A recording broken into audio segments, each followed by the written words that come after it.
La pratique personnelle en tant que terrain de jeu, endroit où on peut rater, est super important parce que plus tu rates, plus tu trouveras éventuellement un accident heureux qui te fera aller ailleurs, qui te fera sortir de ta boucle.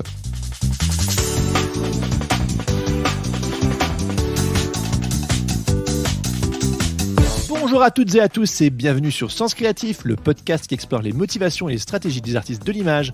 Je m'appelle Jérémy Kleiss et je suis passionné par la créativité que je considère comme une quête initiatique remplie de découvertes favorisant une meilleure connexion à soi et aux autres. Qu'il s'agisse d'illustration ou de podcast, mon but est d'élargir le champ des possibles en créant des ponts et en favorisant des rencontres.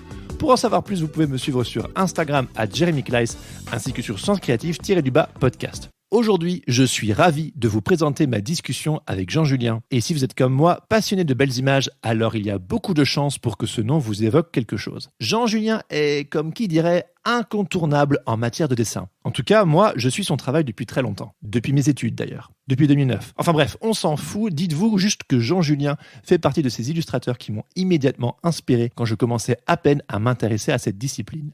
La force de ses idées mariée à la simplicité de son trait m'ont immédiatement charmé et m'ont permis de me projeter dans ce métier d'illustrateur.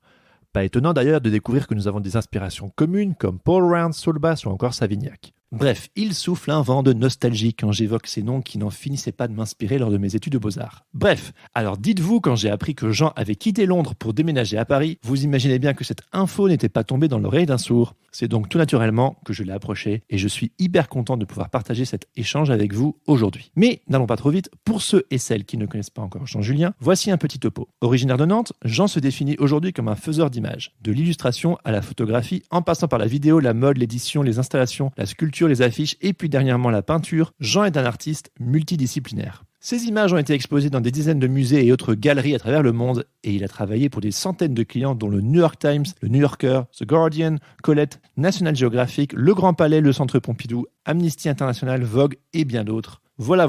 Dans cet épisode, nous revenons en détail sur son parcours, de ses débuts jusqu'à aujourd'hui. Nous discutons de ses premiers boulots, de l'avènement des blogs, des origines de son style, de son explosion sur les réseaux sociaux ainsi que du regard qu'il porte sur tout cela, mais aussi de sa définition du mot liberté, de son éthique personnelle, de la paternité et en quoi cela l'a transformé, des difficultés qu'il a pu rencontrer au cours de sa carrière et de son rapport à la copie, de son intérêt pour la peinture et surtout, comment il a réussi à transformer ses imperfections en force. Et ouais. Alors aujourd'hui, je suis très heureux de vous présenter ma discussion avec Jean Julien. Bonne écoute. Bon ben voilà, Jean Julien. Enchanté. Merci de me recevoir aujourd'hui dans ton studio. Je suis hyper content de discuter avec toi aujourd'hui. Merci. Je suis ton travail en fait depuis très très longtemps. Déjà du temps où tu étais en Angleterre, à St. Martin's et compagnie. Donc ça fait longtemps en effet. 13 ans, c'est ça. Et je connais ton boulot depuis cette période et j'ai toujours eu envie de te rencontrer, donc merci. Écoute, c'est sympa, ravi de te rencontrer également. Ouais, carrément. Est-ce que, c'est une intro un peu classique, mais est-ce que pour les personnes qui ne te connaissent pas encore, peut-être les plus jeunes. Il y en a plein même, au-delà. Est-ce que tu pourrais brièvement te présenter et me dire ce qui te motive à sortir du lit le matin ? Écoute, je m'appelle Jean, je fais des images en fait. J'ai longtemps tergiversé comme tout le monde quand tu commences à savoir comment tu te définis. Et aujourd'hui, je dis que je fais des images parce que c'est le plus proche de la réalité. Ce qui me motive à sortir du lit le matin, pour être tout à fait pragmatique, en premier lieu, c'est mes enfants. Ouais, bien sûr. Ouais. Et après, c'est d'aller au boulot parce que j'adore ce que je fais et c'est une chance de dingue de vivre de ça et d'avoir en plus sucré, on en parlera peut-être plus tard, mais dans les différents choix de vie, d'avoir favorisé l'idée d'aller dans un endroit tous les jours que je partage avec mon frère et des copains. Et de réussir à avoir fait ça plutôt que d'avoir essayé de consolider une base professionnelle d'extérieur, on va dire, mais peut-être au détriment d'une liberté. Tu pourrais plutôt content. Ça je pense que, on en parlait hier soir avec Gwenda Lebec et Nico, mon grand ami, et Nico Julien, mon frangin, avec qui je partage l'atelier, et sur ces questions de qu'est-ce qui est vraiment le plus important. Et moi, je crois que ça a toujours été une certaine idée de la liberté. Ouais. Que ça soit dans la manière dont j'aborde mon boulot, le fait de peut-être pas me cantonner à une discipline, connaissant mes propres limites techniques et mes envies ou mon appétit créatif qui dépassait un petit peu ces limites techniques. Et aussi tout simplement le fait de vouloir n'avoir à répondre à personne et passer mes journées vraiment comme je le veux et sans égoïsme, parce que j'ose espérer que je ne le suis pas. C'est un égoïsme sain, peut-être. Ouais, je pense que c'est ça aussi, c'est la différence entre liberté et égoïsme et individualisme. Je pense pas voir le monde de ce côté-là, mais par contre l'idée de liberté, de vraiment faire ce que je veux au quotidien, c'est un peu un but et je pense aujourd'hui en vivre de cette manière. C'est génial. Bah, c'est clair. Je pense qu'il y a beaucoup de personnes qui écoutent ce podcast qui vont boire tes paroles, parce que je pense que c'est un peu le rêve de tellement de créatifs, de cette liberté de quelque part faire ce que tu veux, t'amuser et en même temps développer ton craft, ton art. Mais ce qui est rigolo, c'est que je pense que c'est un truc inhérent à nos métiers créatifs. Mais aujourd'hui, j'en parle avec des copains qui sont dans la restauration ou dans l'hôtellerie après le Covid, parce que donc on fait ce podcast en plus ou moins, on va dire, sorti de Covid. En tout cas, on va croiser les doigts. Il y a de plus en plus ce désir manifeste de liberté, une sorte de. Je crois que ça a servi un peu de memento mori, le Covid, et il y a des pénuries de main d'œuvre dans les métiers qui sont historiquement assez durs et assez ingrats, et ouais, je pense que ce besoin de vivre une vie du mieux qu'on peut et de la manière dont on l'entend. C'est clair, Après, ça paraît facile pour moi de le dire aujourd'hui parce que j'ai la chance d'avoir pu le faire. C'est pas facile et c'est pas toujours possible, mais je pense que malgré les difficultés de la réalité, pour moi, ça a été un bon but. Oui, bien sûr. Puis il y a l'art et la manière d'y arriver. Bien sûr. C'est un peu ce qu'on va un petit peu décrypter ensemble aujourd'hui. D'ailleurs, avant de plonger dans ton parcours, est-ce que tu pourrais un petit peu me parler de ton arrière-plan personnel? J'ai cru comprendre que chez les Julien, c'était culturellement très très ouvert, maman architecte et scénographe, papa bande dessinée. Est-ce que tu peux parler de ce clan Julien? Le clan Julien, c'est marrant, on nous appelle vraiment ça, parce qu'à chaque fois que je fais des expos ou des événements... les sources. C'est de là que vous avez parlé de ça. Mais c'est rigolo parce que c'est vraiment un terme qu'on entend souvent avec les galeristes avec qui je travaille ou autres, ou les copains. C'est que quand on fait des événements, alors des concerts pour Nico ou maintenant des expos ensemble, en règle générale, on a un bon nombre de copains et de membres de la famille qui se déplacent, ce qui est vachement chouette. Papa et maman aussi? Ah oui, tout le temps. Ouais. Bah, que ça soit à San Francisco ou à Barcelone ou ailleurs, ils font le déplacement, donc ça c'est plutôt cool. Nos parents, on a grandi, on est 5, on a une grande sœur, Mélanie. Tout le monde s'entend très bien. Notre mère, elle était architecte et elle était également scénographe pour le musée des Beaux-Arts de Nantes et pour le Muséum d'Histoire Naturelle. Et elle faisait des expos à droite à gauche ponctuellement, donc elle nous a toujours impliqués et intéressés dans cette version de l'art, du design, de l'archi. Et notre père, qui lui était urbaniste, était grand passionné de musique et de BD. Et du coup, on a eu ce pendant un peu plus pop. Et je pense qu'avec Nico, on a réussi à créer une carrière qui se basait un peu sur ces deux, et avec au milieu notre culture populaire qui est plus celle de notre génération. Bien sûr. T'as quel âge là?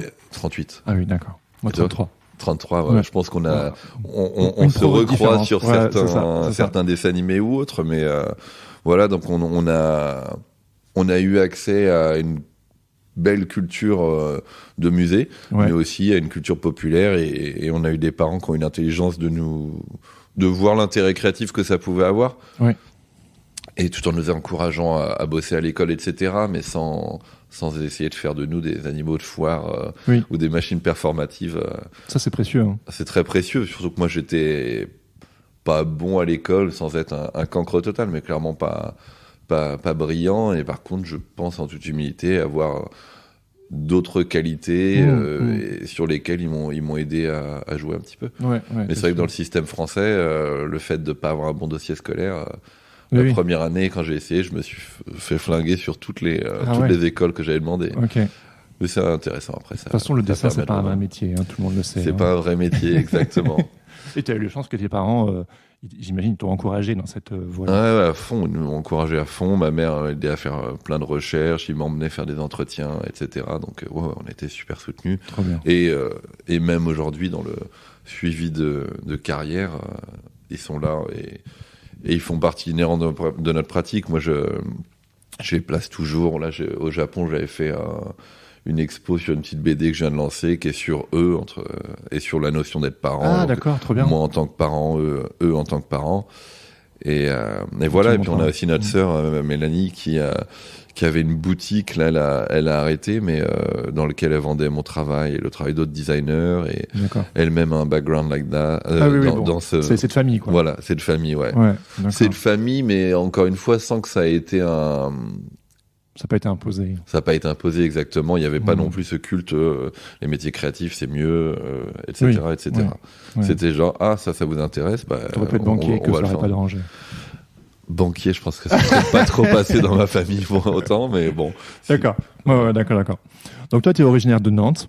Et puis, à un moment donné, tu fais un pacte avec des potes et vous partez à Londres. Exactement, ouais. Est-ce que tu peux me parler de ce pacte ? Ouais, j'étais étudiant à Quimper, en BTS en com visuel, au Paraclet. Et c'est là que j'ai rencontré donc mes deux grands amis, Thibaut RM et Yann Lebec, tous les deux illustrateurs. Et moi, j'avais eu la chance d'être pris à Sainte-Martine, après m'être fait fermer beaucoup de portes quand même avant. Ah d'accord, ça on sait pas. Avant le Paraclet, donc c'est BTS, tous les beaux-arts, les arts déco. En France ? En France, tout ce que j'avais tenté, on m'avait dit non.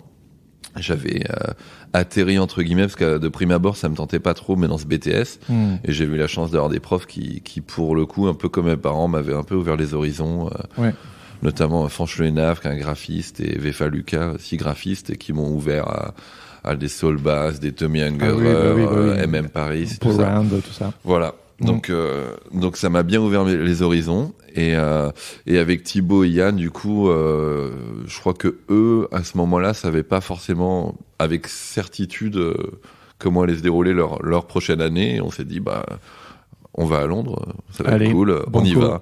Et donc on a fait ça tous les trois et c'était un petit peu rock'n'roll au début dans le sens où eux ils avaient pas beaucoup de thunes, ils parlaient presque pas anglais. Et donc on a cohabité un petit peu dans ma piole d'étudiant en cité universitaire. Donc c'était vraiment microscopique, c'était assez rigolo. Et après, ils ont chopé des boulots, ils ont bossé comme des acharnés sur leur dessin en parallèle d'avoir un vrai boulot entre guillemets. Et c'est vrai que les gars ont du coup aujourd'hui des super belles carrières et c'est des mecs qui ont bossé à fond en parallèle de vrais boulots. Donc c'est aussi des cas d'école. Il y a ceux comme moi qui ont plutôt, enfin moi j'ai fait des petits boulots pour subvenir aux besoins de ma vie étudiante, mais c'est vrai que la vie étudiante m'a beaucoup aidé, ça m'a offert un terreau pour pouvoir commencer à bosser. Et les gars, eux, en parallèle, les soirées clichés, Manistuff, exactement, Kitsune tu Noir, connais bien etc. ça. Cool. The Fox is Black, Kitsune Noir qui est devenu The Fox is Black et Manistuff. Enfin, moi, je pense que c'est comme ça que je t'ai découvert à l'époque. Moi, c'est Internet qui m'a permis de faire carrière. Les blogs. À fond, complètement. Et le fait de réussir la partie pro de mon boulot, elle a vraiment commencé alors que j'étais en deuxième année à Sainte-Martine. C'est les boulots qui sont venus te chercher ? T'as été chercher les boulots Non, en fait, grâce à Charlotte Cheatham ou The Fox is Black qui avait vu que je postais sur MySpace à l'époque. MySpace. Oula, c'est là où t'as 38 ans. Clairement. Mais du coup, je postais beaucoup mon boulot sur ces trucs-là, les trucs que je faisais à l'école justement. Et en papier découpé justement, plus à l'époque. Beaucoup en papier découpé. Mais ce qui était assez génial à Sainte-Martine, c'est qu'en fait, l'idée était de jouer. On essayait plein de disciplines et à chaque fois, il y avait des briefs évidemment, mais il y avait une liberté totale. Moi, c'est là que j'ai vraiment pris le goût de la liberté. Et du coup, vu que le travail que je faisais à l'école était pas avec une épée de Damoclès de réussite ou d'échec en fonction d'un brief, etc. Même s'il y avait ça, mais on le sentait assez peu. L'idée, c'était plutôt de s'amuser. Ouais. Je le prenais comme mon travail à moi et c'était le travail que j'étais content de montrer. Ouais. Et de fil en aiguille, grâce à ça et grâce aux réseaux sociaux, Oui. Charlotte m'a demandé de participer à une expo. Alors, Charlotte, rappelle-moi, c'est... Charlotte Cheetham de Many Stuff. Ah oui, Many Stuff, ouais. Et à l'époque, il y avait le Club des Chevreuils, Damien Poulain et d'autres. Oui. Et donc, attends, j'ai un truc à te montrer.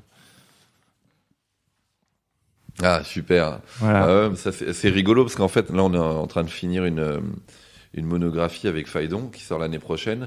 Et du coup, on a regardé un petit peu tous les boulots d'avant, etc. Ouais. Et cette couverture, donc je dis pour les auditeurs que tu viens de me tendre mon premier bouquin sur mon travail qui était aux éditions Michel Lagarde. Et sur la couverture, c'est un petit personnage en papier découpé et qui est exactement le langage de ce que j'utilise aujourd'hui en sculpture avec des personnages en acier. Ah oui, ouais, d'accord. Et c'est marrant parce que c'est comme ça que ça a commencé. Et l'idée des sculptures aujourd'hui en acier, c'est de donner l'illusion de personnages en papier découpé. Ouais. C'est rigolo. C'est drôle. Et je suis retombé sur ce bouquin que j'aime beaucoup. 2009, ouais. 2009, ça fait un moment. Je t'avais trouvé, je pense que je t'avais vu sur les blogs, et puis j'étais au Furet du Nord, parce que je suis originaire de Belgique. D'accord. Et voilà, j'ai trouvé ce petit livre, et puis je suis tout de suite tombé amoureux. C'est cool. Mais alors, ce qui est drôle, c'est que, si je me trompe pas, tu me corriges, hein, c'est qu'au début, tu faisais beaucoup de papier découpé, Ouais. du pliage, etc. C'est ce qui t'a permis d'être repéré, t'as fait tes premières commandes, etc. Et puis, à un moment donné, t'as basculé et t'as été plus vers l'illustration, le style pour lequel tu t'es connu. En fait, le truc, c'est que quand j'étais à Quimper, j'ai tout fait toujours super tard, et quand j'étais à Quimper, j'ai toujours dessiné à fond. Mais j'avais ce que moi je qualifierais de dessin de petit garçon. D'accord. C'est ça, le dessin de petit garçon? Non, c'est pas ça le dessin de petit garçon. C'est qu'entre ce que je faisais quand j'avais 9 ans, 13 ans ou 18 ans, le niveau de dessin était à peu près le même. Vraiment. Okay. Donc c'était un dessin passionné qui voulait vraiment raconter des histoires. Ouais. Mais c'était pas un dessin, c'était très maladroit et j'en étais pas fier. Pas que je sois fier non plus de mon dessin aujourd'hui, mais t'en as fait ta force. Ouais, mais je pense que j'ai un langage aujourd'hui qui me convient pour raconter ce que je veux. Et à l'époque, c'était pas le cas. Et du coup, le papier découpé, ça me permettait de... Comment dire ? Par exemple, tout était très plat dans mon dessin. Et il n'y avait pas de perspective, il n'y avait pas d'ombre, il n'y avait aucune compétence en termes de créer un corps. Ça, quoi. Oui, mais eux, ils savaient dessiner. Ok. Et le papier découpé, la manière dont moi je l'utilisais, par exemple, tu dessinais un personnage à plat, mais le fait de lui replier les membres, l'avoir dans l'espace, il y avait de l'ombre, il y avait du volume, il y avait de la profondeur. C'était une manière de tricher pour avoir ce que tu n'arrivais pas à faire. Exactement. Ouais. C'était une manière de pallier à mes manques, et ça fonctionnait bien. Et petit à petit, vu qu'il y avait un côté un peu désincarné dans ce papier nu, je trouvais. Et c'est marrant parce que je suis repassé exactement le même processus quand j'ai fait des sculptures. Je te raconterai après. Bien sûr, ouais. Et du coup, à un moment donné, j'ai rajouté du trait noir sur ces personnages-là pour avoir un côté plus personnel, on va dire. Oui. Vu que c'est très maladroit ce dessin, ce trait noir. Et petit à petit, en fait, quand ça a commencé à prendre et qu'on m'a demandé de plus en plus de faire ça, et ben j'ai moins eu le temps de faire des shoots photos, des scènes, etc. Et donc est resté la couleur des papiers que j'utilisais et le trait noir. Et en fait, c'est comme ça que ces personnages en papier découpé avec un trait noir sont aplatis et sont devenus l'illustration. D'accord. Mais le trait au pinceau noir que j'utilise tout le temps en dessin, à l'origine, il était là pour cerner et pour souligner des personnages en papier découpé. D'accord. Ouais. Donc c'est assez marrant. Je trouve mon dessin, il vient du volume à la base. Oui. Et puis tu retournes. On y reviendra. Je retourne au volume. Et tu vois les premières sculptures en acier que j'ai fait au MIMA, presque. Non, il y a eu un truc à Miami, mais au MIMA, j'ai fait ce qui ressemble plus à ce que je fais aujourd'hui. Et il n'y avait pas de cerclage noir. Et aujourd'hui encore, j'ai envie de retourner au MIMA pour les cercler de noir. Parce qu'il manque un truc, un côté un peu désincarné. Ouais, d'accord. Et du coup, après, j'ai réintroduit le trait noir. Ouais. C'est par souci d'efficacité. C'est que des échos, en fait. Les choses se font écho. Bah oui, évidemment. Ouais. Et alors de nouveau, tu me corriges si je me trompe, vu que je suis ton boulot depuis une bonne dizaine d'années, Ouais. je remets les petits morceaux ensemble. Il me semble qu'à un moment donné, tu as commencé à lire tous les jours les journaux et tu commençais à poster sur les réseaux tous les jours une petite illustration, un petit commentaire visuel sur ce que tu avais lu. C'est juste, c'est ça qui t'a permis un peu te faire repérer avec ce style d'illustration? C'est un mix, en fait, je postais beaucoup de ce que je faisais, des expérimentations et tout ça. Et en fait, en 2012, j'ai eu ma première expo à Londres. Ouais. Enfin, j'avais fait des expos en 2010, 2011 en France. 2010, 2011, 2012. Et donc j'avais fait des expos, il y avait du papier découpé, etc. Et en 2012 et 13, les expos que j'ai fait à la... Comment s'appelait cette galerie?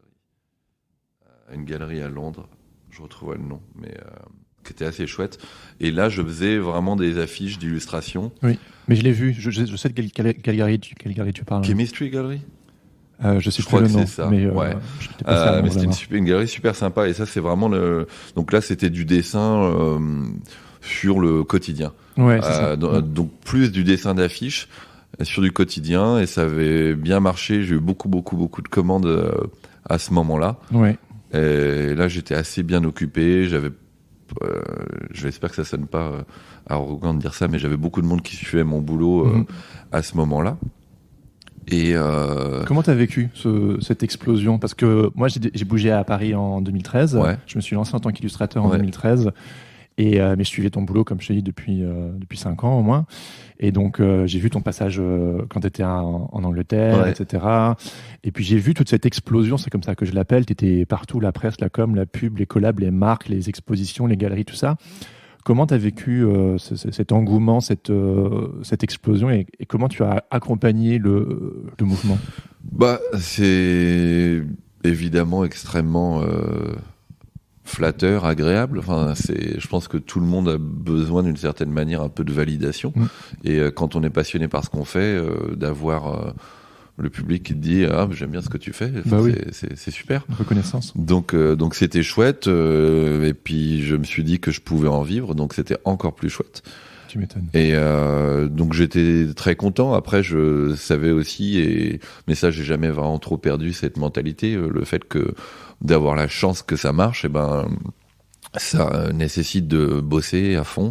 Et donc j'ai beaucoup bossé, conscient de la chance d'avoir une demande. Donc j'ai fait, je me suis peut-être un peu usé à ça. À travailler beaucoup.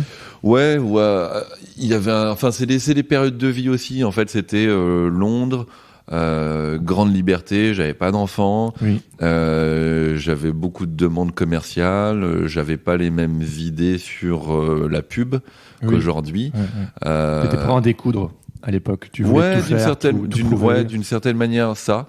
Et puis j'aimais bien cette espèce de flux tendu de produire et d'échanger avec les gens, voilà. Et j'ai fait beaucoup ça et je faisais beaucoup mais j'étais pas le seul, c'était aussi tu sais, il y a des mœurs digitales.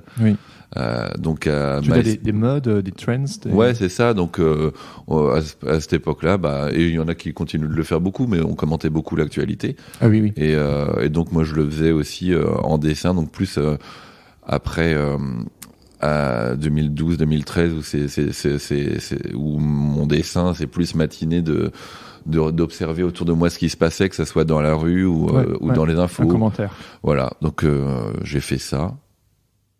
Ouais, plus de l'humour que d'une vraie critique, quelque chose de plus. Parce que oui, clairement. Puis j'ai pas la prétention non plus. J'ai jamais été dessinateur de presse. Ah oui. Moi, t'as bossé dans la presse, mais t'étais pas dessinateur de presse. Ouais, je me vois pas comme ça. C'était. Mais après, le problème, c'est que t'es rattrapé par le monde, ses réalités et le sérieux que ça peut avoir et c'est pas que je faisais pas sérieusement, mais j'avais pas de prétention. Donc, quand certains après me disaient, mais toi tu fais du dessin de presse, je fais non, pas du tout, c'est un métier, c'est pas mon métier. Moi je fais des images. Je fais des images, exactement. Ouais. Et comme tu l'as dit tout à l'heure, tu as beaucoup utilisé aussi les réseaux sociaux, Instagram. Tu l'as utilisé avec beaucoup d'intelligence et tu l'as utilisé à une période où c'était ça pétait de partout. Ouais. Quel regard tu portes là-dessus aujourd'hui ? Je pense comme beaucoup de monde que c'est... Alors, je vais commencer par le négatif, mais j'en pense également beaucoup de positif. Je pense que c'est dangereux pour la santé mentale. Voilà, c'est dit. Non, vraiment, je pense. Et je parlais avec un pote qui, lui, que j'avais rencontré à Los Angeles et qui, lui, bossait dans la tech et bossait beaucoup à l'époque, avait bossé pour Facebook, machin, puis il a arrêté. Je l'ai revu à Paris il y a un mois, il me disait et qu'est-ce que tu peux... Je sais plus comment il l'a formulé, c'est une formule que eux utilisent, mais en gros, le pourcentage de oui et de positif, le pourcentage de négatif.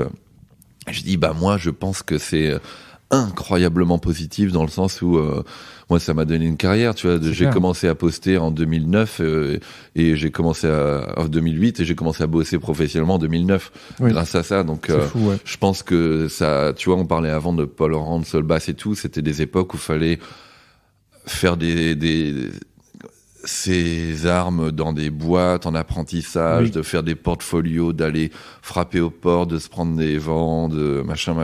C'était un parcours du combattant. C'est clair. Et t'étais traité assez mal, de presque que je comprends.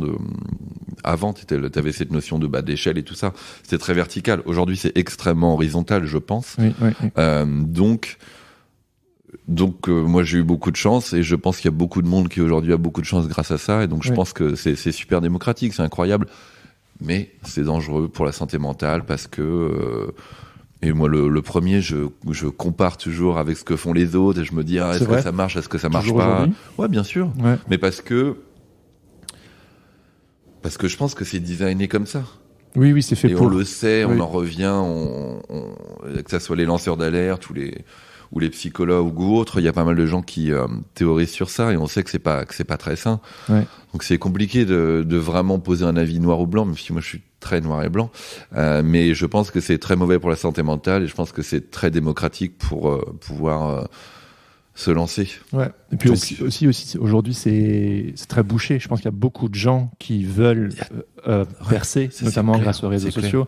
Et tu disais à l'époque, c'était un parcours du combattant, mais je pense que ça l'est toujours aujourd'hui. Mais tu as peut-être eu, je ne sais pas si c'est la chance ou l'intelligence de vraiment voir ce réseau émergent et de l'utiliser au bon moment. Et peut-être que tu l'as fait innocemment aussi, ou pas, je ne sais pas. C'est à toi de me dire. Non, c'est pas si innocent que ça, j'imagine. C'est pas innocent dans le sens où je me suis rendu compte que les gens aimaient bien ce que je postais, donc. Oui, pourquoi s'en priver ? Voilà. Oui. Et qu'il y a rien de mal. C'est comme de mettre son travail sur une galerie, dans une galerie, sauf que là, c'était gratuit et accessible à tout le monde. Donc ça, c'est chouette.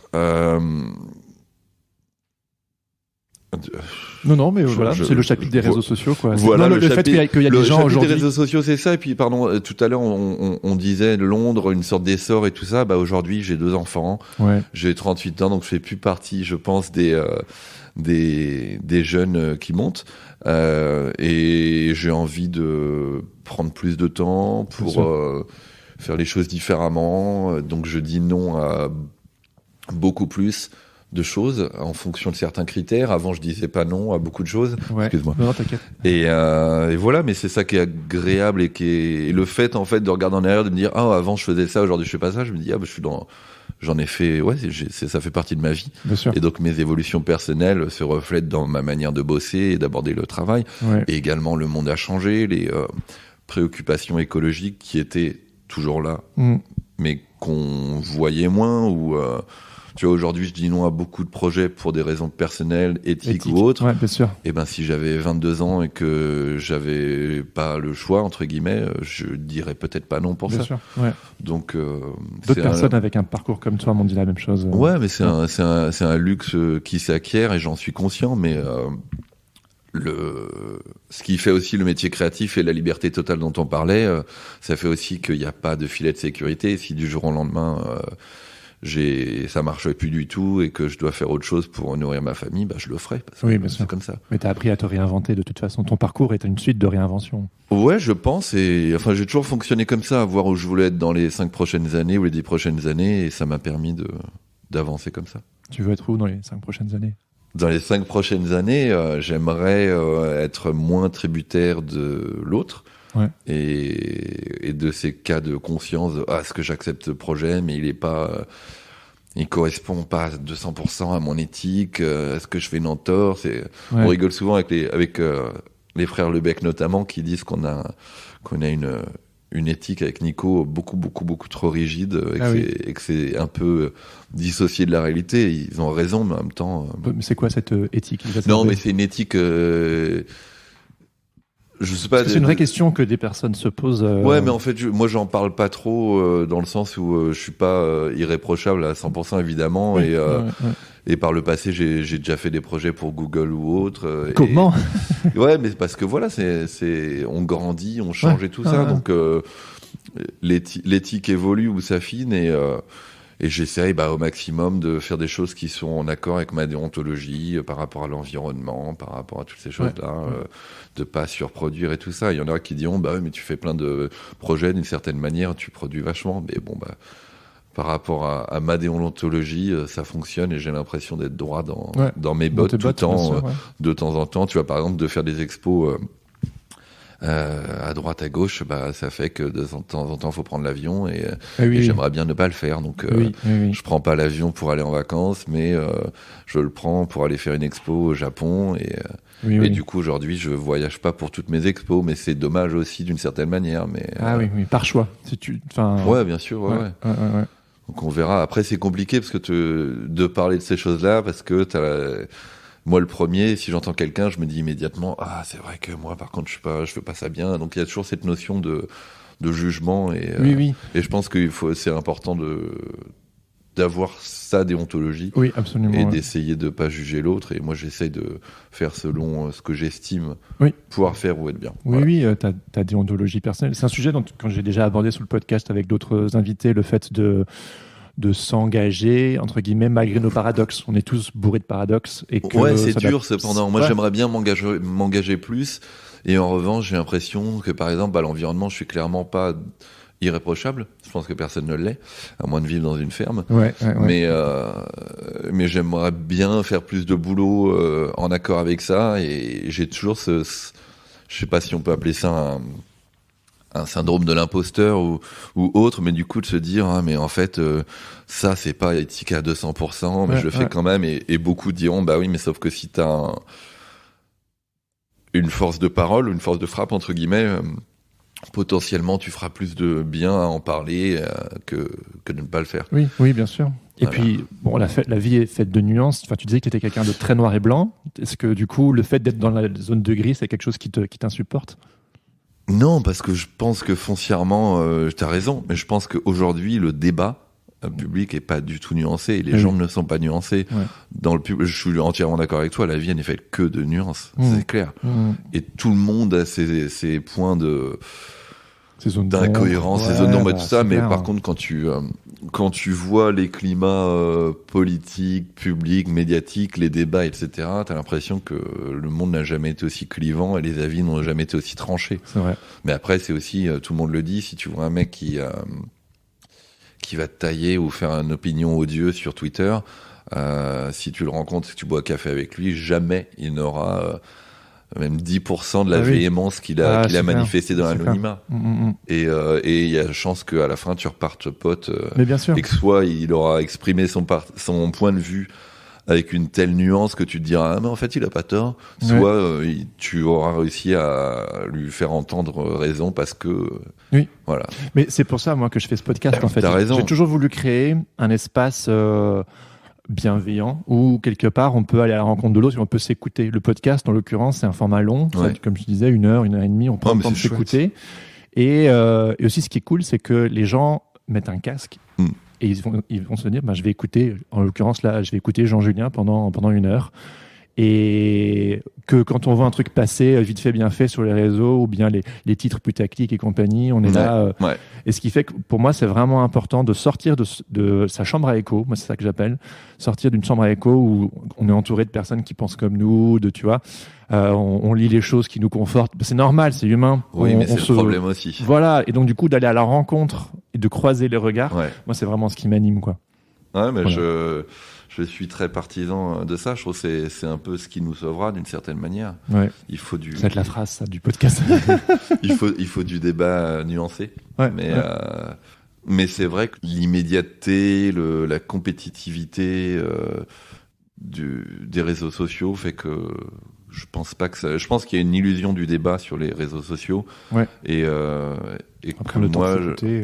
moi, j'en suis un peu revenu d'une certaine manière. Et puis j'ai vu aussi qu'en termes de santé mentale, je pouvais, comment dire, que j'étais une bonne, Un je bon sais pas, candidat. un Pour, beau candidat pour que ça m'atteigne. Bien sûr. Et Puis aussi, t'es tellement suivi, tellement de beaucoup de travail. Enfin, je veux dire, c'est. et un puis peu tout le vertigineux. monde n'est pas bienveillant et c'est les réseaux sociaux quoi, tout Mmh. simplement. Et en fait, moi, je fais mes choses avec, en règle générale, beaucoup de sincérité. Ouais, Et je me suis dit, mais en fait, si ça ne transparaît pas, c'est que je le fais pas bien. bien sûr. Puis voilà, j'ai eu des enfants, j'ai dû faire des choix aussi et ralentir, et je suis très content de ça. Ouais. Voilà. Hey, j'interromps quelques secondes cet épisode car si vous êtes encore là, ça veut probablement dire que cet épisode vous plaît. Et si c'est le cas, pourquoi ne pas venir en discuter sur le Discord Sens Créatif qui est gratuit et ouvert à tous. Vous pouvez aussi soutenir financièrement le podcast en vous abonnant sur Patreon. Ça m'aiderait énormément. Et ainsi, vous deviendrez membre du Patate Club, histoire d'accéder à des tonnes de bonus. Pour en savoir plus, cliquez sur le lien présent dans la description de l'épisode ou attendez la fin. Un ou une membre du Patate Club vous expliquera tout. Allez, retour à l'épisode.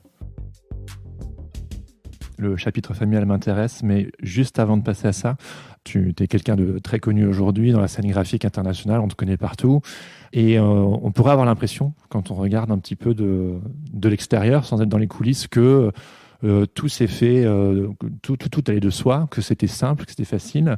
Est-ce que tu as eu des difficultés sur ton parcours, et est-ce que tu pourrais un petit peu m'en parler ? Je pense pas avoir eu de grosses difficultés, mais je constate aujourd'hui, avec le recul, que j'aborde beaucoup de situations un peu différemment, avec peut-être ce qu'on pourrait appeler la bouteille. Oui, oui. Et que pour me protéger peut-être, tu vois, par rapport à la famille, le fait de vouloir être disponible mentalement et en bonne disposition pour être un bon père. Oui. C'est chaud ça. Ouais, c'est chaud, mais c'est important.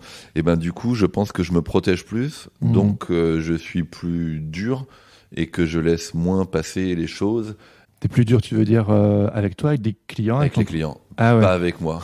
Ouais. Et que dans le sens où avant, j'ai l'impression de dire oui à tout et de regretter et de bosser justement aussi en vacances un peu à l'arrache et d'envoyer des choses parce que j'étais pas capable de dire non, parce que j'étais flippé et que du coup ou des clients qui te redemandent 20 fois de refaire le truc et qui au final vont te dire non et vont te donner 100 balles. Ah ouais, non, ça rend fou. Et aujourd'hui, ça m'arrive actuellement avec un magazine que je ne citerai pas. Et je leur envoie... Ils me donnent le pitch pour une couverture. Je fais OK, ça m'intéresse, c'est chouette. Je leur envoie 5 dessins dont je suis satisfait sur le thème. Ça leur va pas, ils veulent réutiliser un truc. Je leur dis non, moi je préfère ne pas réutiliser les vieux dessins et créer des nouveaux dessins. C'est plus sympa. Et c'est mordicus que non. Et on fait OK, dans ce cas-là, c'est quoi la kill fee ? Je sais pas comment on dit en français. C'est le dédommagement. Oui, quoi, c'est ça. Guillemets, on va se dire au revoir et puis le dédommagement. Il n'y a pas de kill fee. Moi j'ai travaillé, j'ai donné mon temps, donc si il y a une kill fee. Et ça bloquait. Et grâce à l'aide de mon agent. Walkie Talkie, ouais, c'est ça.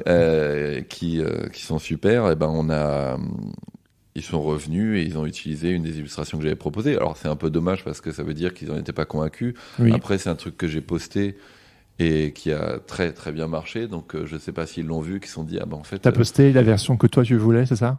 Ouais.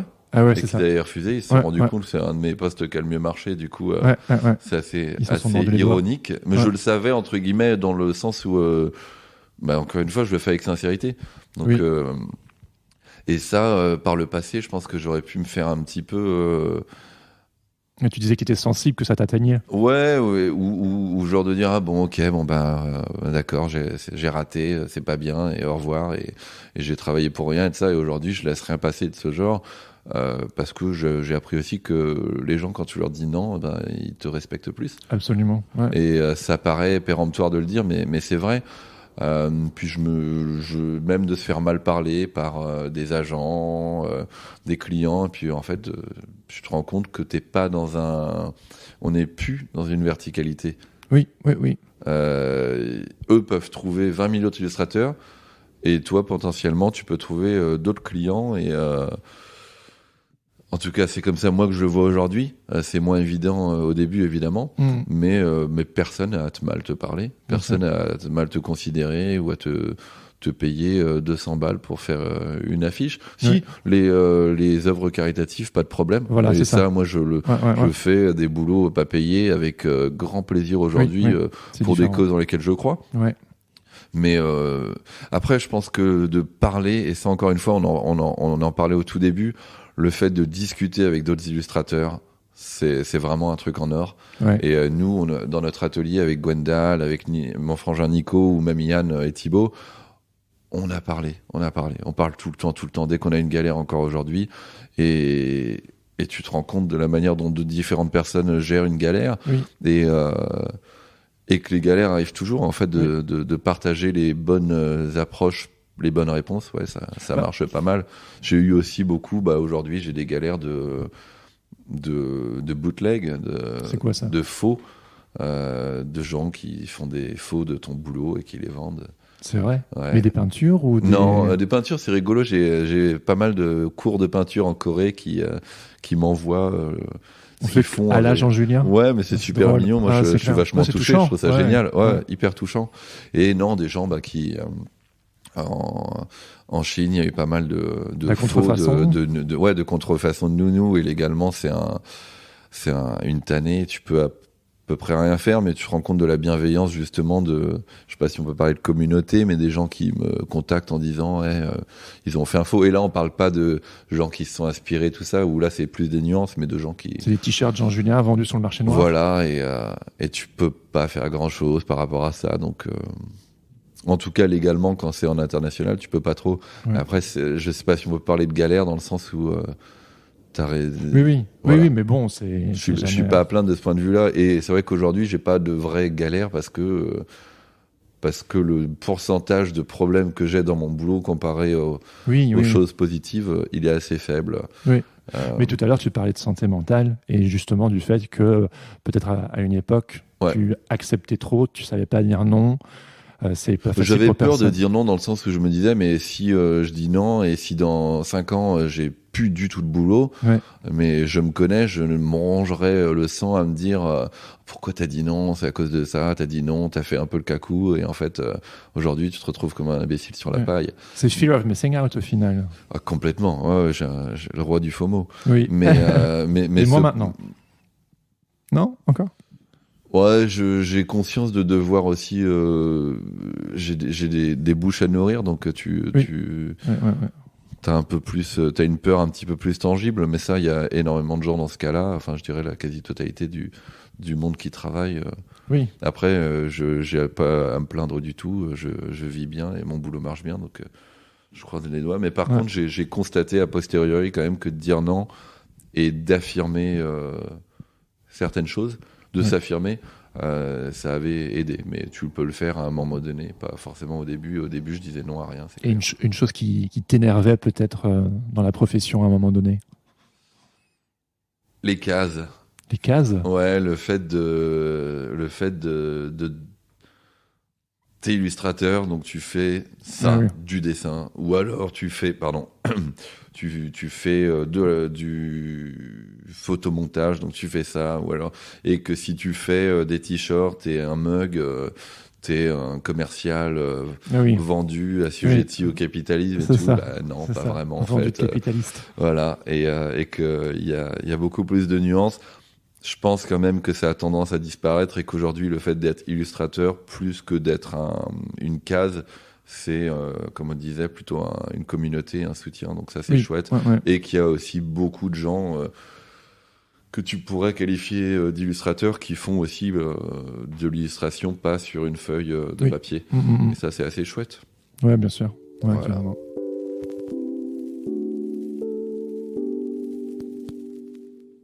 Donc, tu mentionnais tes enfants. Ouais. Moi aussi, j'ai 2 enfants qui ont 3 ans et 2 semaines. Ah, Donc, félicitations. Merci. Ouais, Tu dors pas fatigué. beaucoup. Ouais, c'est ça. Et pour moi, avoir des enfants, comme toi, comme tu l'as mentionné, ça a changé pas mal de choses dans ma vie. J'aurais voulu savoir ce que toi, ça a changé dans ta vie aussi, dans ta production et dans tes ambitions. Écoute, moi, ça m'a surtout donné envie de ralentir. Ouais. Les Lebec se ficheraient de moi parce qu'ils trouvent que je suis un peu boulimique de production. D'accord. Mais Par rapport à avant, en tout cas, tu as ralenti. ouais, j'ai l'impression de prendre plus de temps. J'ai toujours envie de créer autant, mais je dis non à plus de choses. Je réfléchis plus à la manière dont je fais les choses peut-être, et je prends un petit peu. Donc ouais, un ralentissement, mais un peu de distance aussi, Ouais. ce qui est assez agréable. Et puis ça a inspiré énormément ce que je fais, même si le jeu a toujours fait partie de mon travail. La manière dont eux abordent le jeu, dont eux voient le monde, Une source ça me- intarissable ça me d'inspiration. nourrit. Ouais, c'est un peu bateau de dire ça, parce que Oui. je pense que pour tous les parents créatifs, c'est assez Non, c'est sûr. excitant de voir comment l'appareil cognitif se développe. Ouais. Mais donc, ouais, c'est un... Après, c'est difficile à gérer au quotidien, parce que c'est un métier qui se vit au quotidien, justement. Et, Oui. et c'est vrai que moi, je poste de moins en moins sur les réseaux. Et la nature du réseau fait que tu te dis, mais il faudrait le faire plus parce que d'autres le font plus, Bien sûr. etc.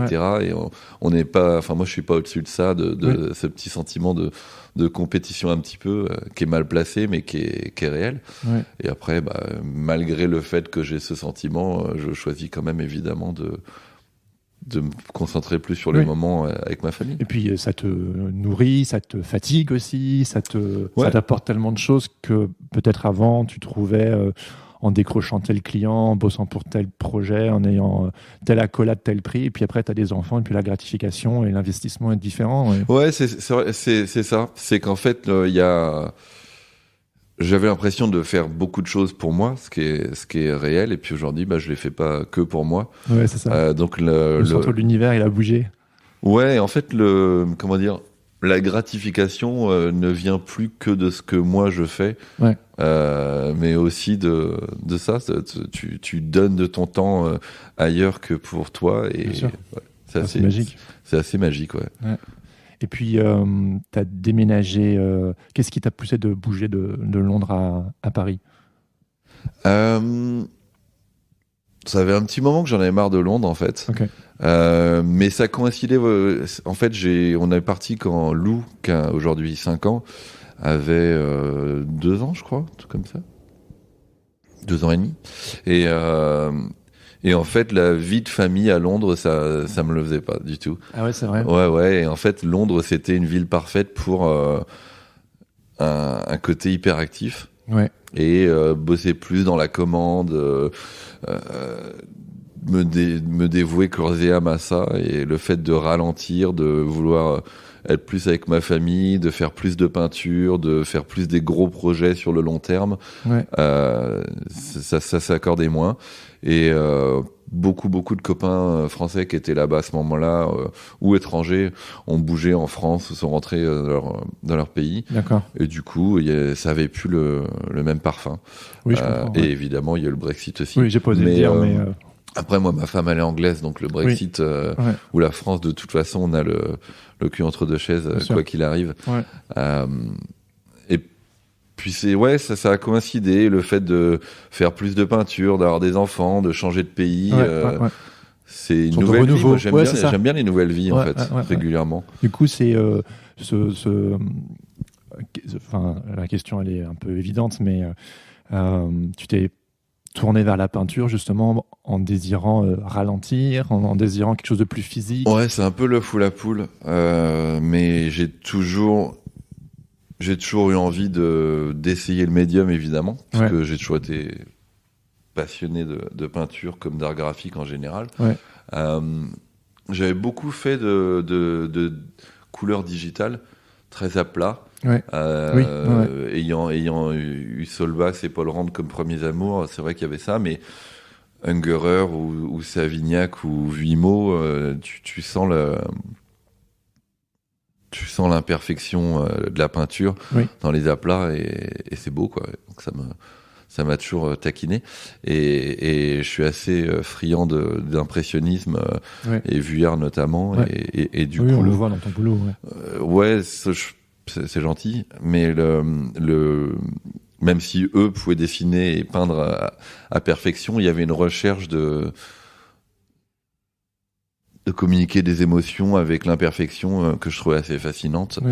Et l'inexactitude qui arrive quand même à te communiquer une émotion, c'est chouette. Et j'avais beaucoup travaillé le focus, la macro-scène, et j'avais envie la micro-scène, j'avais envie de dézoomer un petit peu et de raconter des choses de manière plus suggestive, plus poétique ou autre. Et ce qui est compliqué, parce que j'avais un bon public qui aimait bien, je pense, ce que je faisais avec humour et en dessin. Et je sais pas combien, du coup, ont lâché l'affaire quand j'ai commencé à mettre plus de peinture. Parce qu'il y a moins d'humour ? Ça dépend de... Oui, de qui regarde. Non, pour moi, il y a toujours de l'humour, évidemment. Ou en tout cas, il y a toujours une construction graphique qui est liée au dessin, à l'affiche et tout ça. Pour moi, c'est exactement la même pratique. Hein. Enfin, c'est la même personne qui le fait, mais qui raconte de manière un peu différente des choses similaires. Mais après, je pense avoir aussi montré, grâce aux réseaux sociaux, encore une fois, que je fais toujours autant de dessins et d'objets ou autres, mais... J'aime bien faire différentes choses en même temps, tout simplement. Puis il y a cette continuité avec justement l'imperfection dont tu parles, où que ce soit le papier, l'illustration jetée, la peinture, l'imperfection de la peinture, etc. C'est comme si c'était ton fil conducteur que tu déroules et que tu déclines sur plein de supports, en fait, au final. Si je me trompe pas, j'avais comme lu que je me souviens quand tu parlais au tout début qu'en France, ton trait n'était pas assez précis, assez parfait pour être pris en France. Et donc au final, c'est l'impression que j'avais. Mais non, il y a un réel plaisir dans la peinture à ce que ça soit assez sale. Ça me correspond assez bien d'avoir. Je suis un peu mimi cracra. Parce que le digital a ce côté propre, quoi, au final. Ouais, et puis le dessin propre, c'est génial pour ceux qui savent le faire. Et voilà, moi en fait, assez tôt, je me suis rendu compte que ça servait mais c'est peut-être un manque c'est pas une qualité, quoi, le manque de persévérance, mais assez tôt, je me suis dit que ma qualité n'était pas dans la perfection ou le perfectionnement. C'était plutôt dans l'énergie et l'enthousiasme et l'engouement. Voilà. Et comment aujourd'hui, tu fais plein de choses. Comment tu choisis tes projets entre ton travail en galerie, ta peinture, les projets de commande, les projets pour des petites associations comme l'Abbé Pierre ou les secours populaires, etc. Tu fais plein de choses. Comment tu choisis, quoi ? Bah ça, c'est un peu des no-brainers.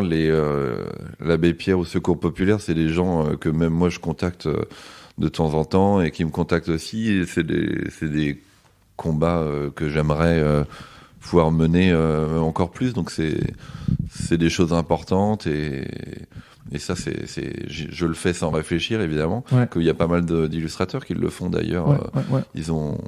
Ils arrivent, ces associations arrivent à utiliser le côté positif des réseaux sociaux, justement, et de la communication. La peinture, ça prend beaucoup plus de mon temps aujourd'hui, Donc j'ai des expos d'aligner et je fais un peu mon calendrier en fonction de ça. Trop bien. Donc ça, c'est super chouette.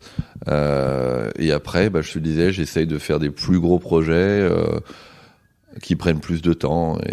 Comme une BD ou comme... une BD. Donc là, je suis en train de bosser sur mon premier roman graphique. Donc ça sera pour fin d'année prochaine, j'espère. Trop cool. Donc ça, c'est cool, ça m'excite pas mal. De la sculpture, beaucoup, des projets de sculpture monumentale, Qu'est-ce qu'il y a d'autre? Il y a la monographie qui va sortir chez Phaidon en avril. Donc ça, c'était un gros boulot qu'on a mené avec Lise, qui travaille avec moi, qui vient d'atterrir en France ce matin d'ailleurs. Ah d'accord. Donc il vient pour 2 semaines. Et je le fais si c'est en accord avec, ou si ça dévie pas trop de mes idées, et que je sens que je peux offrir quelque chose d'excitant aussi.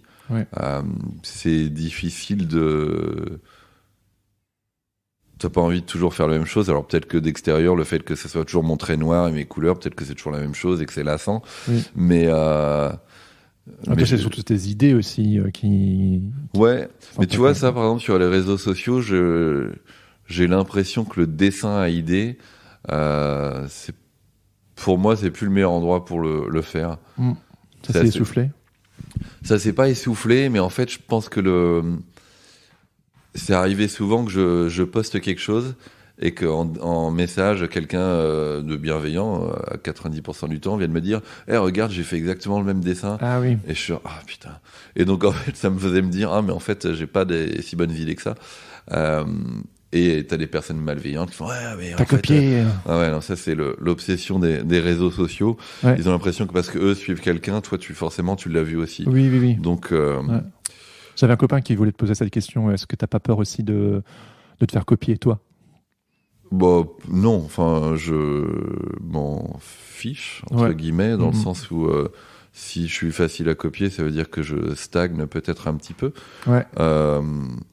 Et puis aussi, c'est assez facile de pointer l'idée de copie. On en parle souvent, mais en peinture... 10 peintres qui vont faire la même chose sur les réseaux sociaux, on va parler de copie, dans l'histoire de l'art on va parler de mouvement, donc exactement. Donc je pense que même en illustration, si tu regardes la ligne claire, personne copie personne, c'est un mouvement tout simplement. Donc il y a fatigant ce truc quand même. C'est une obsession. Je m'en rends compte en t'écoutant. En fait, encore une fois, je pense que moi étant un peu sensible, ça a pu m'ébranler un petit peu. Le fait de... je sais pas, on me dit de semer le doute. Mais t'as copié ça sur ça? Je sais, évidemment que non. Enfin, ça n'est pas quelque chose que je fais. J'ai pas vu ce travail et tout, mais le fait que des gens puissent le penser, ça me chagrinait pas mal quand même. Moi, je me suis fait défoncer par une. Je vais taire le nom, mais mais ça peut être assez violent. Vraiment. Et puis, je me souviens, elle m'avait dit tu copies, et puis j'étais genre mais pas du tout. Je regardais et je disais vous faites partie de mes influences au même titre que ces 20 autres personnes. Et elle disait non, il n'y a pas d'influence, rien. Et c'est hyper c'est extrêmement c'est hyper dur en fait. C'est dur. Et puis en fait moi, quand j'ai commencé, je pense que clairement mon travail pourrait ressembler à d'autres personnes. C'est un truc qui s'inscrit dans des influences. Évidemment, mais tout le monde, n'importe qui te le dira. J'avais un prof qui disait il faut créer en sachant que tout a déjà été créé de toute façon. Absolument. Et puis de toute façon, il y a un caractère extrêmement péremptoire à penser que tu crées quelque chose de foncièrement original. C'est faux. Et n'importe quel érudit de l'image, ce que je ne suis pas, pourra te démonter en 2 secondes en disant non, tiens, regarde ça vient de ça vient de ça, ça vient de ça. Et c'est pas forcément faux. C'est pas faux et c'est pas grave. Exactement. Et c'est non, mais je l'ai déjà entendu. On a besoin cette phrase j'aurais été créé. C'est chiller quoi. Puis c'est. Je sais qu'il y a beaucoup de gens aussi qui débutent, tu sais, qui ont ce flip de de devoir être absolument original et de sortir du lot. En fait, je pense que aussi tu mets beaucoup de ta sensibilité dans les métiers créatifs et ça vient avec le négatif. Ça veut dire que tu es aussi assez facilement déstabilisable, pardon. Mais quand bon, débutes, après, et puis c'est aussi une communauté, je pense, qui est quand même largement très bienveillante. Moi, je me suis jamais fait défoncer comme tu dis, mais j'ai déjà eu des messages et faut en faire fi parce qu'à 90% c'est des gens qui ne sont pas bienveillants et ça vaut pas la peine de s'arrêter sur ça. Si toi t'es droit dans tes bottes, c'est le principal en fait. Exactement. Et voilà. Ouais. Très bien, très bien. Alors pour terminer, ce podcast, il est soutenu par des Patreons. Tu vois ce que c'est, Patreon? Ouais, je crois. C'est des personnes qui soutiennent financièrement le podcast. Alors je fais un petit peu de boucan. Ok. C'est le Patate Club dont je t'ai... Là, Super. Le Patate Club, c'est 180 personnes à l'heure actuelle qui soutiennent financièrement le podcast. Et du coup, je leur dis tout le temps, voilà, j'ai interviewé telle ou telle personne. Ils ont l'occasion du coup de poser quelques petites questions. Trop bien. Donc si ça te dérange pas, juste pour terminer, non, bien sûr. on a une question de Luca aka Crocuit. Crocuit, c'est son blaze. Est-ce que le dessin et l'expérimentation ont toujours été une quête préoccupante pour toi, ou le succès t'a-t-il apporté une forme de sérénité? Non, sérénité, je suis pas quelqu'un de serein, ça c'est clair. Comme on le disait plus tôt, je suis cependant extrêmement conscient de la chance que j'ai. Ouais. Et par contre, non, c'est vraiment... Ouais, je pense que je pense que ça fait partie de ma nature d'avoir une soif de production. Ouais. C'est ma manière d'exister ou de parler, en fait. Ça a toujours été? Ouais. Quand je vois quelque chose, quand je pense à quelque chose, et ben ça sort. Oui. Donc je parle beaucoup trop, mais je dessine aussi beaucoup et Tu parles visuellement. Aussi, c'est vraiment ça. Hein. Mais aussi trop verbalement. Mais je parle visuellement. Si tu parlais pas beaucoup, je suis heureux que tu parles beaucoup parce qu'on peut faire ce podcast ensemble. Oui, puis il y a cette question, les personnes, trouver son style, pour être identifiable. Toi, ça a jamais vraiment été un questionnement. C'est genre, je fais toutes ces choses et puis et puis je pense qu'il change le style aussi de temps en temps. Genre la peinture, moi je trouve que ça s'inscrit vraiment directement dans ce que je fais en dessin. Ouais. Et certaines personnes vont pouvoir penser que ça ressemble pas à mes dessins, donc c'est. Ouais. Mais c'est une question de Victor avec beaucoup de R. Okay. T'es-tu déjà demandé si ton style s'essoufflerait? Non, mais si les gens s'en lasseraient. Ouais. Oui, je me le demande, je me le dis, et je me dis que c'est. En fait, je pense que les gens qui aiment ton travail pour une raison précise, si tu continues, ils continueront de l'aimer. Bien sûr. Je pense que par les réseaux sociaux et les cycles de la consommation culturelle, consommation pas en tant que gros mot, mais la manière dont on se nourrit, on est toujours plus excité par la nouveauté, c'est normal. Et puis, moins après, ce qui est important, c'est de se renouveler, mais pas de le faire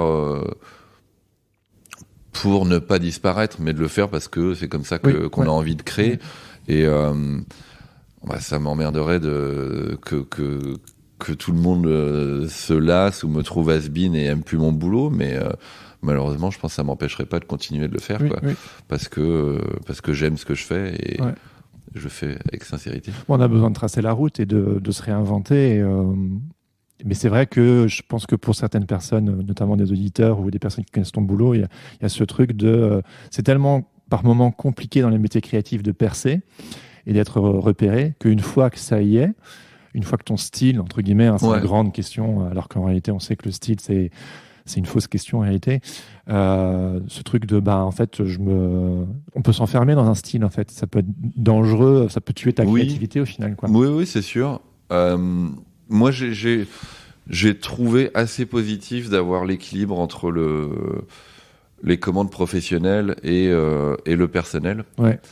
Dans le sens où si je ne faisais... Moi, et ça c'est vraiment... Ça ne parle qu'à moi, mais si je n'avais fait que des choses personnelles, je pense que j'aurais pu tourner en rond. Ouais. Et en fait, le fait d'avoir cette intervention d'un tiers, que ce soit un client ou une galerie ou quelqu'un pour qui tu fais quelque chose, quelqu'un qui te pose une question et qui te demande d'y répondre, ça t'amène à te challenger un petit peu et à trouver des solutions, faire des petites pirouettes que tu n'aurais pas forcément fait tout seul. Ouais. Moi, personnellement, si je reste qu'à un bureau, à me creuser la tête à ce que je vais dessiner, ça peut marcher parce que j'ai vu quelque chose qui m'a stimulé, ou je peux tourner en rond.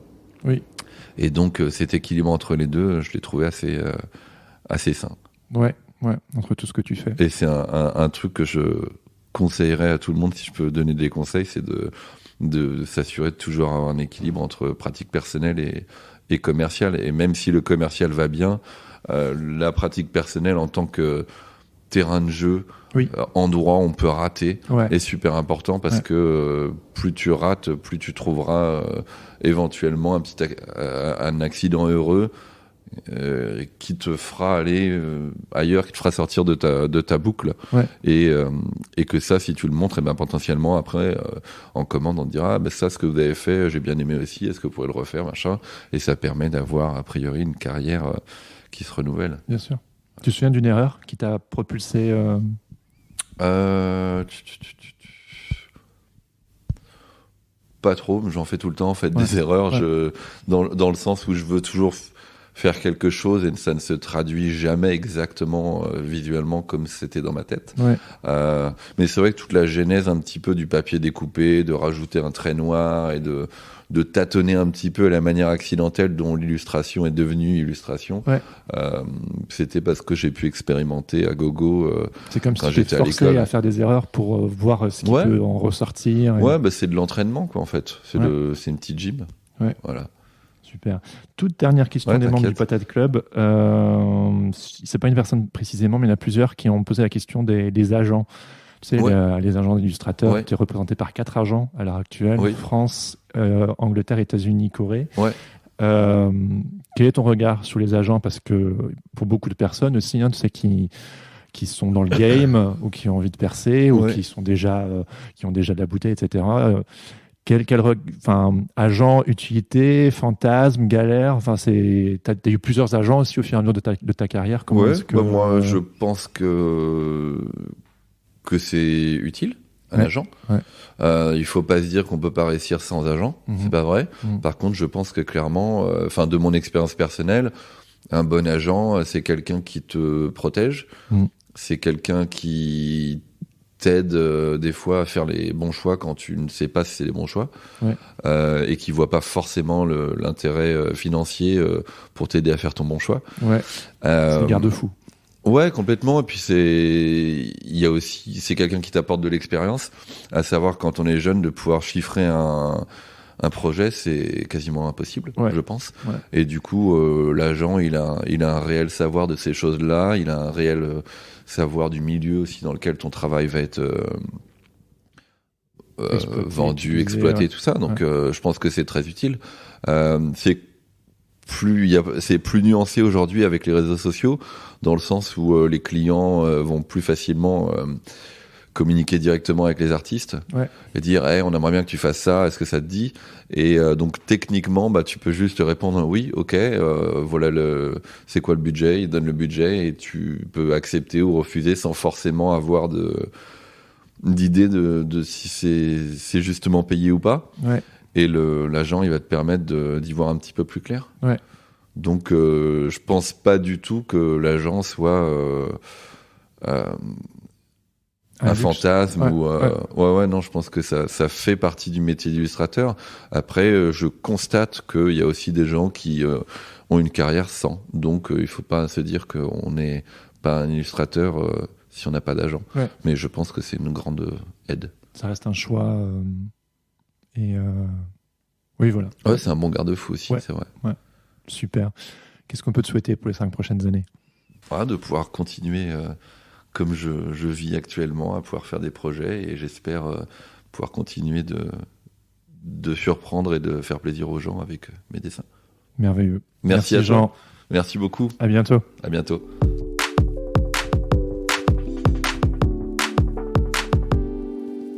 C'était ma discussion avec Jean-Julien.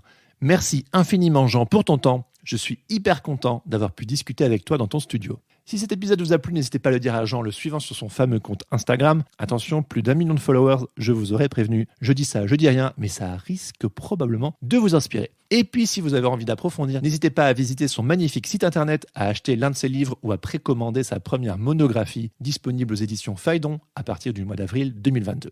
Et maintenant, il est temps d'écouter le témoignage de Mona Leleu, qui aimerait vous dire 2 mots au sujet du Patate Club. Salut, je m'appelle Mona Leleu. Je suis auteure et illustratrice et je fais partie du Patate Club. Vous savez, le Patreon.